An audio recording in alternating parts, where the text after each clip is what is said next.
going into day 2 of the INKING workshop, and I'm chatting to you here just as I'm walking through Liverpool Street, which, as you can see, is full of ignorant Londoners. I'm on my way to the rag factory, where some not so ignorant people are working on a piece of musical theatre which is to do with the Second World War and the survival of the Jews, and then the subsequent putting up of the Berlin Wall. So the people that we've got together, complete mixture. I don't know all of them at all, so I only met some of them for the first time yesterday. Some I've met very briefly, others at auditions or what have you, so it's partly getting to know them at the same time as really rushing through the process. What's the piece about? It's kind of about my family. And my family, because they're just amazing, for one thing. I think everyone says that about their family, but just so strong. And at the top of the tree were this set of sisters, still are some sisters, and they're the strongest people I've ever met, and they're a huge influence on my mum and on me, on everything I do. And so a lot of the stories based around them, not particularly their stories of life, but their kind of characteristics and who they were. And then also on my dad's side, my wonderful grandma Moira, who is a ballet dancer, and was married to this amazing man called Eugene, who played the violin in The Saddle as well as the lead violinist. They're a couple of our characters as well, and all set against this background of Second World War. So what's the point? Somebody actually asked me that question the other day. You know, she said to me, why are you doing it? Why do you do what you do? And I was a bit annoyed. I was like, why are you asking me why I'm doing stuff? Because if you ask me, then I'm going to question why I'm doing it. And if I start questioning why I'm doing it, I might stop doing it. And that would really be a bad idea. So I instantly got slightly annoyed and just kind of thought, well, you know, why are you doing nothing? And that's how I dealt with that. Brilliantly.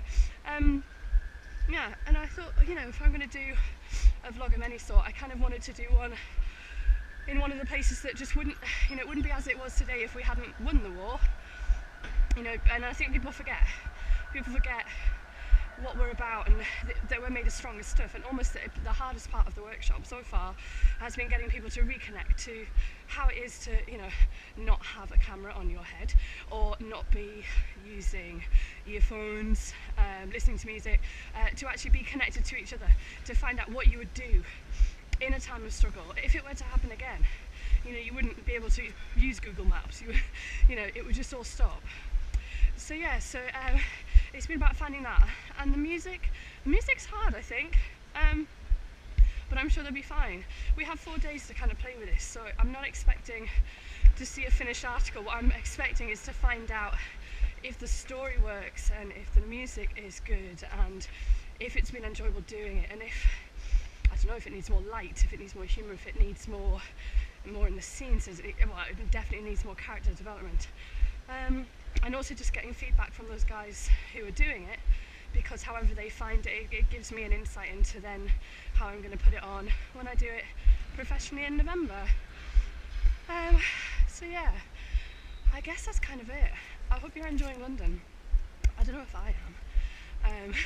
But the place that we've chosen to do this in is the Rag Factory. And the Rag Factory is run by a guy called Silas, who in his madness lets me come every year and do my thing.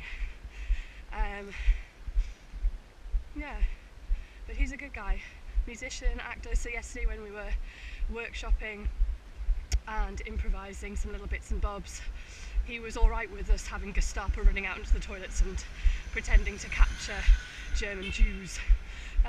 He actually came in and commented on how truthful they were in their portrayal, which I thought was very lovely of him. So he was very supportive of the work, and I think that's a real gem to find, because it's actually really hard, as anyone knows who's on the fringe or trying to get new work seen, for people to kind of trust in you and allow you the space to be creative, because to be creative is to be a mess, and to be creative is to, I don't know, fuck up royally and still be okay with it, which I'm absolutely fine with. But I think because everything's so money orientated, there's a lot of people in the world that can't deal with that for obvious reasons.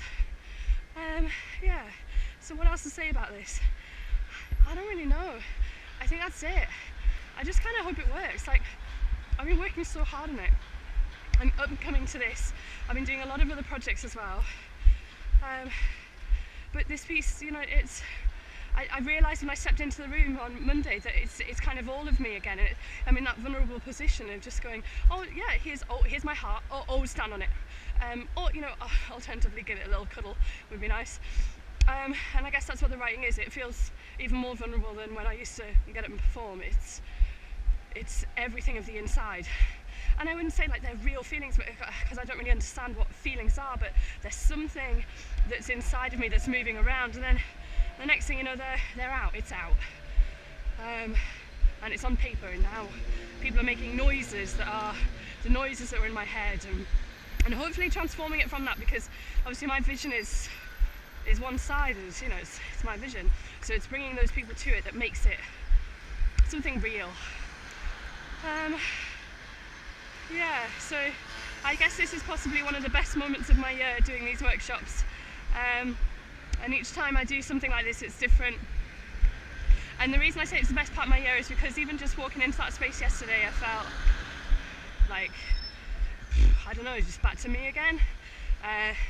You know, to the point where today I'm back in my orange and purple, and wearing orange and purple reminds me of being me. And it sounds kind of stupid, but I spend a lot of time working and just kind of earning enough pennies to be able to do the things I want to do creatively, which means that a lot of the time I feel like I'm playing a role. I'm not really there in the room, in the space. And yesterday I was back in the room. Yeah. So I guess this is what it is. It's a shame that it doesn't, you know, I can't support myself with it, but do you know what's good is that I know that I need it, and I know that it's a part of me, and that it's something that's worthwhile. So yeah, and I'm nearly there now, which is great. I'm actually meeting with a friend this morning to have a chat, and maybe chat about Jewish dancing. So I was researching Jewish dancing last night, and I was dancing in the bath, obviously, which is a great vision for you there. Yeah, so we're going to be doing some of that today. I'll see if I can film a bit of it so you can have a bit of a giggle. But this whole thing of popping a bottle on your head and then trying to balance and dance at the same time, amazing. So I don't think I'd ever really appreciate it before. I'd always just kind of mocked a bit and be like, oh yeah, Jewish dancing. But no, actually Jewish dancing, interesting, difficult, funny, and communal, you know, real community feel to it. So yeah, I'm excited to try that this morning in the warm-up. Okay, so I'm going to sign off for now, and hopefully the things that you'll see after this, or before this, or during this will be maybe something of interest, and hope you'll keep following me on the journey of inking, because I think there's something in this piece that needs saying. I think it's worthwhile, and I'll let you know if they do. Alright, have a good day.